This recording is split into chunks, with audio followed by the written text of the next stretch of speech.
Bonjour à tous, bienvenue, c'est Gaël dans Simple et Gratuit. Aujourd'hui, on va parler tout simplement d'intelligence artificielle, mais surtout de speech to text. Un truc qui peut sembler assez bizarre, mais rassurez-vous, ça existe depuis bien longtemps. Il faut dire que l'IA est venue à son secours pour lui donner un petit coup de jeune et ça fait du bien. Allez, on va s'intéresser dès maintenant à cette merveilleuse technologie qui nous permet tout simplement de transcrire par écrit ce qu'on entend à l'oral, et ce en français ou dans n'importe quelle langue. Et ça, c'est quand même vachement cool.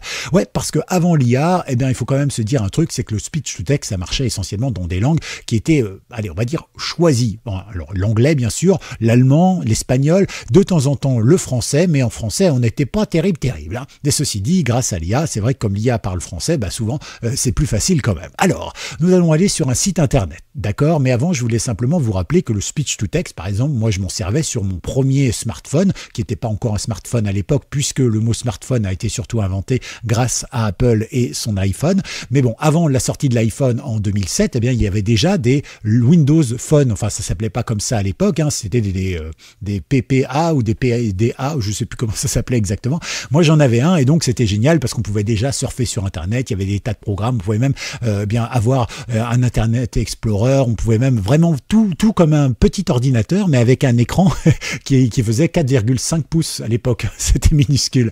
Voilà. Mais moi, j'avais ça déjà en 2005-2006. Et j'adorais ça.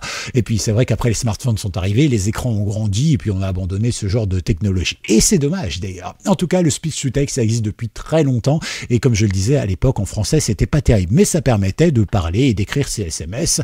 Si on n'avait pas d'accent, qu'on articulait bien, ça fonctionnait plutôt bien. En tout cas, maintenant, grâce à l'IA, ça reconnaît quand même pas mal les accents, la façon de parler des gens et ça, c'est plutôt cool. Allez, on va sur Internet, on tape cette adresse que vous retrouvez dans la description. Pendant que vous êtes dans la description, pensez à liker cette vidéo, pensez à vous abonner et pensez évidemment à la partager à tous les gens que vous connaissez.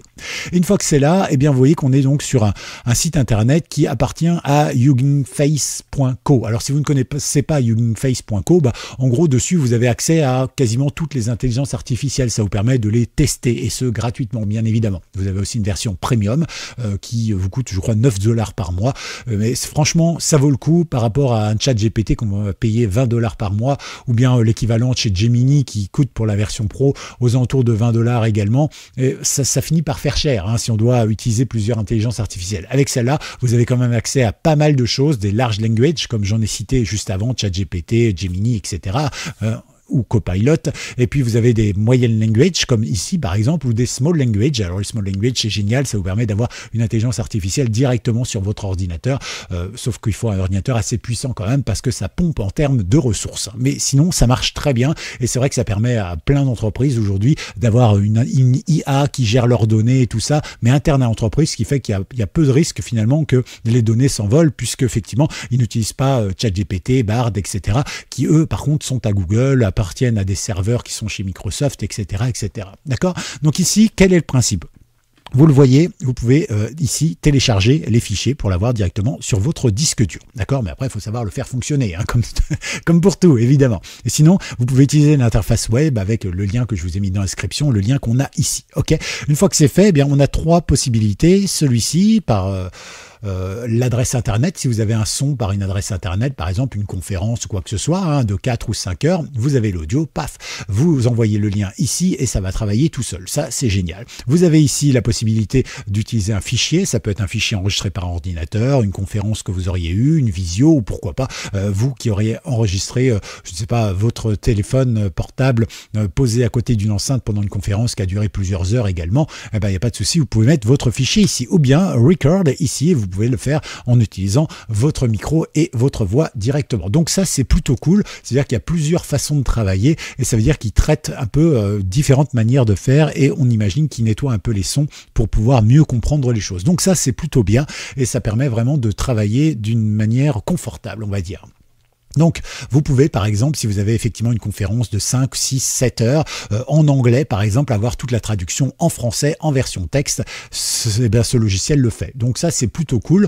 Voilà, vous pouvez aussi faire l'inverse, par exemple, avoir une conférence en français et la traduire en texte en anglais. Une fois que vous avez 8 heures de transcription, hein, vous pouvez demander à ChatGPT ou n'importe quelle intelligence artificielle de traiter le texte pour vous faire un condensé en quelques lignes avec les points importants surlignés, etc. Et ça, il le fait très très bien. Du coup, c'est vrai qu'en multipliant les intelligences artificielles, on va gagner gagner énormément de temps et ça c'est super cool. Alors nous on va s'intéresser maintenant essentiellement à l'enregistrement audio, comme ça je peux vous faire un live, c'est beaucoup plus pratique. Ok, donc on va simplement cliquer sur Record ici, Record, et on va pouvoir après accepter donc le micro parce que c'est sécurisé quand même, et puis après on va pouvoir enregistrer une phrase, je sais pas encore ce qu'on va enregistrer mais on verra bien. On y va, on fait un test ensemble et vous allez voir comment ça marche, il y a des petits réglages, des petits paramétrages à faire après. Je clique. Ici, il me demande tout de suite de Start Recording, d'accord, c'est ce que je veux faire, ou bien de Close, donc d'arrêter. Ok, c'est en anglais, par contre le site, mais ne vous inquiétez pas, pour tout le reste, vous pouvez bien sûr parler français, ça marche. Donc ici, je vais cliquer sur Start, et vous voyez que ici, il me demande une interface. Tout simplement de savoir ce que je fais avec le micro. Est-ce que ma décision va être pour jusqu'à ce que je ferme ce site, c'est-à-dire que si je ferme ici et que je réouvre un onglet, il va me le redemander, d'accord, ou pas, ça dépend ce que je lui mets pendant 24 heures, pendant une semaine ou bien définitivement. Moi je vais mettre le premier, donc tout simplement. Une fois que c'est ça, eh bien qu'est-ce que je lui dis? Est-ce que je l'autorise? Est-ce que je le bloque jusqu'à ce que je ferme ce site? Moi je vais l'autoriser. Attention parce que là comme je vais l'autoriser, il va lancer l'enregistrement automatiquement, d'accord? Mais si jamais vous avez déjà autorisé sur ce site ou quoi que ce soit, il n'y aura pas à refaire, d'accord? Il n'y aura pas de revérification. Vous pourrez toujours aller ici et modifier après. D'accord? Donc ici, on va le faire. Bienvenue sur Simple et Gratuit, c'est Gaël et nous sommes ensemble sur cette vidéo pour découvrir une manière d'écrire et de parler, ou plutôt de parler et d'écrire. On clique sur Stop Recording. Ici, on peut écouter, d'accord, tout ce qu'on a fait. Et ici, on va pouvoir cliquer sur Load. À noter ici que si vous voulez, vous trouvez votre voix superbe et ce que vous avez dit, c'est trop profond, eh ben, vous pouvez télécharger l'audio. C'est gratis. Voilà. Une fois que c'est fait, donc, bon, là, évidemment, ça arrive sur le site. Ensuite, il va se passer deux choses. La première, c'est qu'il va nous télécharger le modèle d'intelligence artificielle qui va lui permettre de comprendre ce qu'on raconte. D'accord? Et la deuxième chose, eh bien, en fait, après, il va traiter la voix. Donc, ça peut prendre un petit peu de temps pour la première fois parce qu'il va devoir télécharger le modèle d'intelligence artificielle. Mais après, vous n'aurez que la deuxième étape à faire. Donc, ça, c'est plutôt cool. OK? Donc, la première chose qu'on va faire, puisque c'est la première fois qu'on l'utilise ensemble, eh bien, on va utiliser la petite roue crantée ici. Moi, je clique dessus et ici, on a donc deux possibilités. Soit Xenova, d'accord, en tiny, donc c'est-à-dire en version light, légère, qui fait 152 kg, ou bien la version de base que vous avez à 291 kg. Voilà. Et vous avez même des versions pro et tout ça, mais pour ça, il faut vous abonner, d'accord? Encore une fois, comme cette vidéo n'est pas sponsorisée, bon, allons pas plus loin, faisons les choses simples. Mais pour la majorité du temps, moi je m'en sers dans le milieu professionnel, par exemple, la version de base est largement suffisante. Elle comprend tout à fait ce que vous dites. Bon, là, moi, puisque je vais pas faire traîner trop, parce que 152 MO à télécharger quand on a Orange et qu'on habite en campagne, c'est une vraie galère. 291, c'est encore pire. On va choisir 152, mais vous pouvez choisir bien évidemment celle que vous voulez. Ok, moi je vous conseille la deuxième, évidemment. Pour le professionnel, moi je choisis la deuxième. Ici, on a le multilanguage. Alors ça, c'est plutôt cool. Vous cliquez dessus et vous voyez ici, vous pouvez choisir en fait la langue source, c'est-à-dire la langue dans laquelle j'ai parlé. Comme vous voyez, je n'ai pas parlé en anglais parce que ça aurait été incompréhensible, même pour un anglais. Et alors, je choisis French pour français, bien sûr. Et ici, on a deux options où on transcribe, c'est-à-dire que on transforme en texte, donc on aura du texte en français, ou bien on traduit en anglais. Donc ça va nous permettre d'avoir le texte, mais traduit en anglais. Donc vous pouvez faire les deux, mais nous, on va faire le premier essentiellement, puisque c'est le sujet de ce tuto. Je clique sur Close et mes paramètres sont enregistrés. Je n'ai plus qu'à appuyer sur Transcript Audio et c'est parti. Et vous voyez, en fait, il y a deux étapes.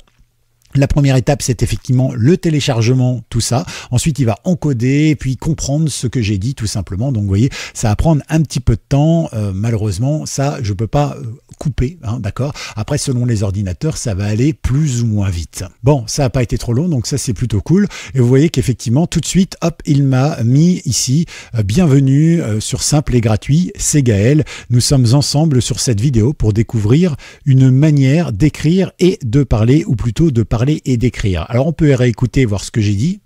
Bienvenue sur Simple et Gratuit, c'est Gaël et nous sommes ensemble sur cette vidéo pour découvrir une manière d'écrire et de parler, ou plutôt de parler et d'écrire. D'accord. Et donc vous voyez que ici, finalement, moi j'ai utilisé que la version Tiny, hein, la version la plus légère. Et vous voyez déjà le résultat. Ok. Et vous noterez également qu'il parle breton. Ah ouais, parce que il n'a pas mis les petits accents ici, ce qu'on appelle des trémas sur le E. Hein. Il y a des trémas sur le E que quand on est français.